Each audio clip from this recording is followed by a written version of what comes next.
Assalamualaikum warahmatullahi wabarakatuh. Hai anak-anakku, bagaimana kabar kalian hari ini? Semoga kalian semua selalu dalam keadaan sehat dan selalu dalam lindungan Allah Subhanahu wa taala. Amin. Nah, anak-anakku, sebelum kita mulai belajar, mari kita membaca doa terlebih dahulu supaya apa yang kita pelajari pada hari ini bisa bermanfaat dan kalian mudah dalam memahami semua pelajaran yang Ustazah sampaikan pada hari ini. Amin. Kedua tangan ditengadahkan, kepala agak ditundukkan.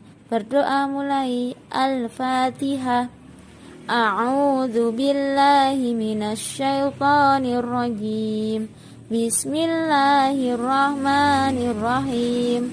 Alhamdulillahi rabbil alamin.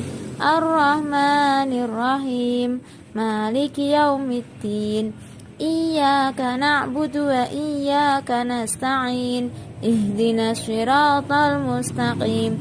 Siratal ladzina an'amta 'alaihim ghairil maghdubi 'alaihim waladdallin. Rabbighfirli wa liwalidayya wa lil mu'minina amin ya rabbal alamin. Sebagai seorang muslim, tentu kita melaksanakan wudhu setiap hari. Apalagi ketika ingin melakukan sholat. Namun, pernah tidak kita memikirkan sebenarnya wudhu kita sudah sah apa belum? Mari kita pelajari bersama-sama.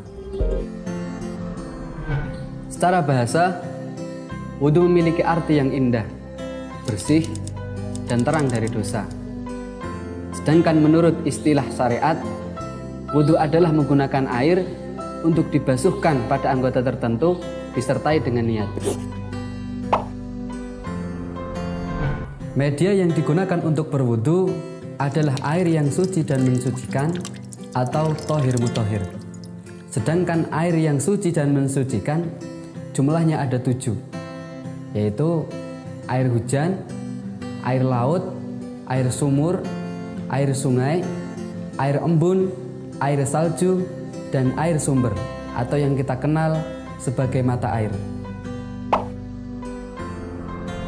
Fardu atau hal-hal yang harus dilakukan ketika wudhu ada 6.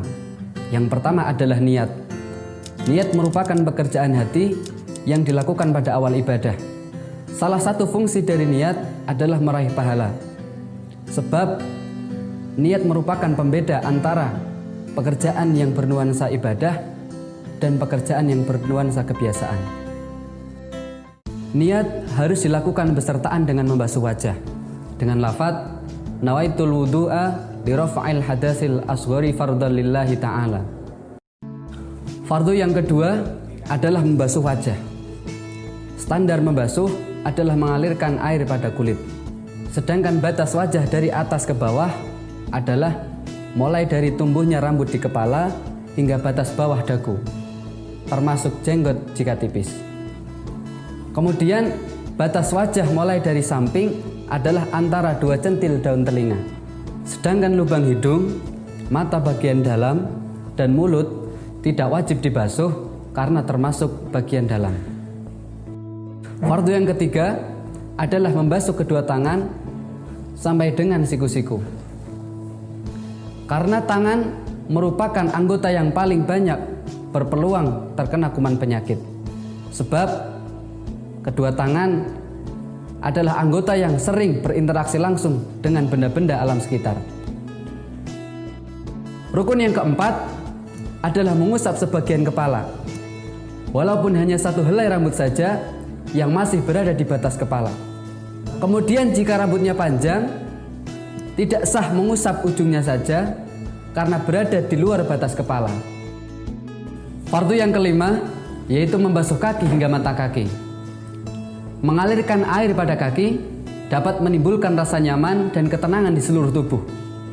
Hal ini disebabkan karena pada telapak kaki kita terdapat saraf-saraf yang berhubungan langsung dengan seluruh organ tubuh.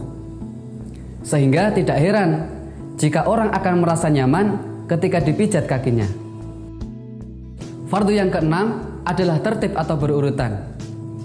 mulai dari niat besertaan dengan membasuh wajah, kemudian membasuh kedua tangan sampai siku-siku, kemudian mengusap sebagian kepala, dan yang terakhir membasuh kaki sampai mata kaki. Kesunahan-kesunahan wudhu ada banyak. 10 diantaranya disebutkan dalam kitab Fathul Qorib karangan Syekh Ibnu Qasim Al-Ghazi. Yang pertama adalah membaca basmalah ketika akan melaksanakan wudhu. Bismillahirrahmanirrahim. Kesunahan yang kedua yaitu membasuh telapak tangan hingga pergelangan tangan.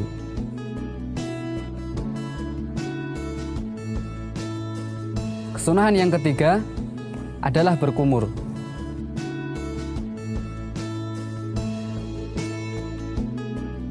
Kemudian yang keempat yaitu istinsyak atau menghirup air ke dalam hidung.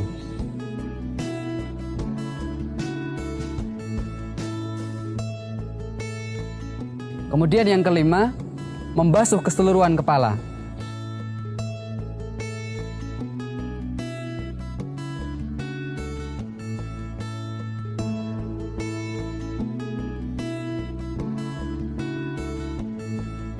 Yang keenam, yaitu mengusap seluruh bagian luar dan dalam telinga.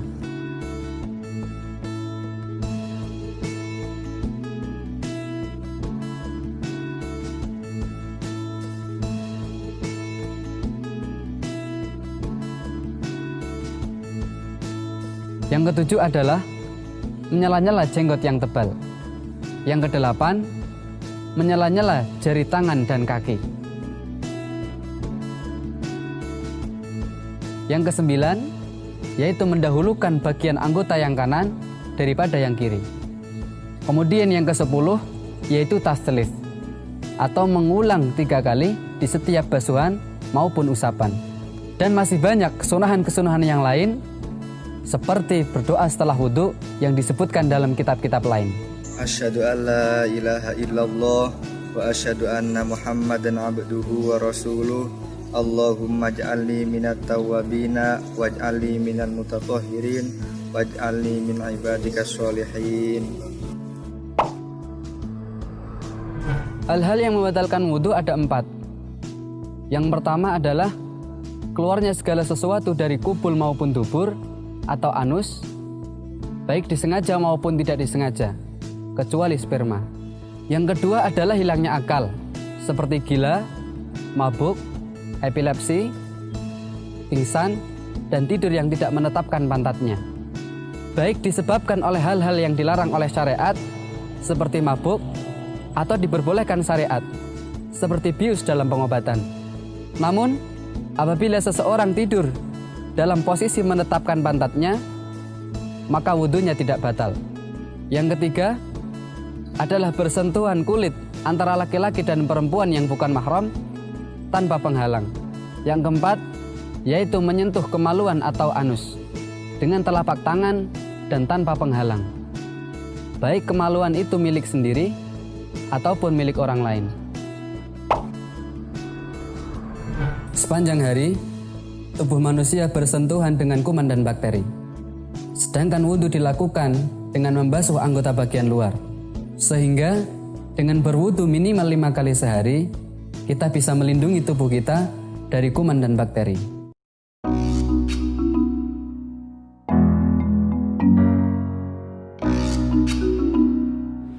Toharoh atau bersuci merupakan bagian penting dalam prosesi ibadah umat muslim, terutama karena toharoh menjadi salah satu syarat sahnya ibadah wajib keseharian, seperti sholat 5 waktu. Salah satu alat bersuci yang sering digunakan adalah air. Namun dalam kondisi tertentu, fikih Islam memberikan jalan keluar atau pengganti dalam bersuci, yaitu dengan melakukan tayamum. Dalam rubrik fikih virtual kali ini akan dijelaskan apa saja sebab orang dapat melakukan tayamum, serta bagaimana syarat, rukun, dan tata cara orang melakukan tayamum berdasarkan perspektif fikih madhab Imam Syafi'i. Dalam kitab Fathul Qorib dijelaskan bahwa tayamum adalah mendatangkan debu yang suci mensucikan pada wajah dan kedua tangan sebagai pengganti dari wudhu, mandi wajib, atau membasuh anggota badan dengan syarat-syarat tertentu. Setidaknya terdapat 5 perkara yang menjadi syarat-syarat melakukan tayamum. Di antaranya, pertama, adanya uzur, baik disebabkan bepergian ataupun sakit. Kedua, sudah masuk waktu sholat. Ketiga, berusaha mencari air dengan jarak sekitar setengah farsah atau 2,5 km. Artinya, meskipun dimungkinkan adanya air, tetapi di atas jarak tersebut, maka diperbolehkan tayamum karena beratnya perjalanan jika ditempuh dengan jalan kaki. Keempat, sulit menggunakan air, baik secara kasat mata maupun syara. Secara kasat mata, misalnya, airnya dekat tetapi tidak bisa dijangkau karena terdapat binatang buas pada sumber air yang dapat mengancam keselamatan. Secara syara, misalnya sebab luka yang tidak boleh terkena air atau dalam kondisi yang sangat dingin sehingga dikhawatirkan tidak dapat mengembalikan kehangatan tubuh. Syarat tayamum yang kelima adalah menggunakan debu yang suci dan mensucikan serta tidak basah.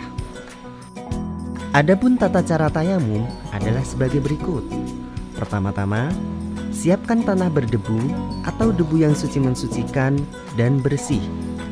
Disunahkan menghadap kiblat dan membaca basmalah. Barulah kemudian meletakkan telapak tangan pada debu.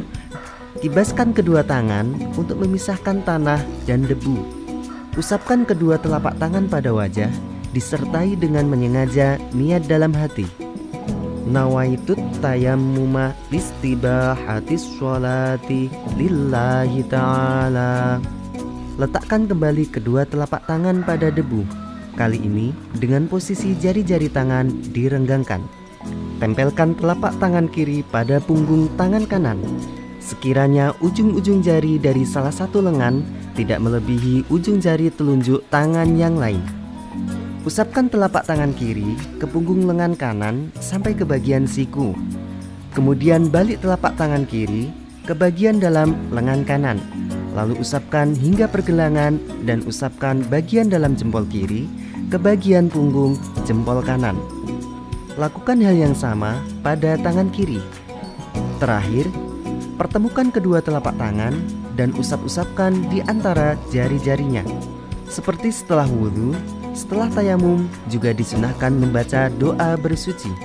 Asyhadu an la ilaha illallah wahdahu la syarikalah wa asyhadu anna Muhammadan abduhu wa rasuluh.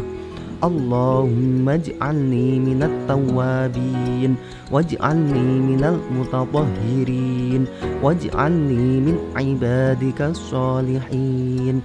Subhanakallahumma wa bihamdika asyhadu an la ilaha illa anta astaghfiruka wa atubu ilaik.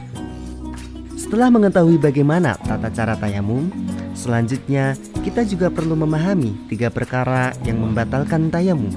Di antaranya, pertama, segala sesuatu yang membatalkan wudhu seperti kentut, buang air besar, buang air kecil, bersentuhan kulit dengan orang yang bukan mahram, dan lain sebagainya. Kedua, jika sebab tayamum karena ketiadaan air, maka melihat air ketika hendak melakukan sholat menjadikan tayamumnya batal. Ketiga, murtad atau memutus Islam baik terkait dengan keyakinan, perkataan maupun perbuatan. Oke anak-anak, kita akhiri pembelajaran hari ini dengan membaca doa kafaratul majlis. Kedua tangan ditengadahkan, kepala agak ditundukkan, membaca doa kafaratul majlis. Subhanakallahumma wa bihamdika asyhadu an la ilaha illa anta astaghfiruka wa atubu ilaik.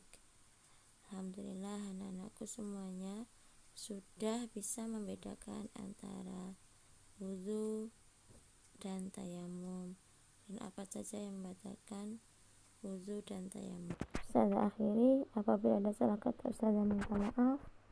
Wassalamualaikum warahmatullahi wabarakatuh.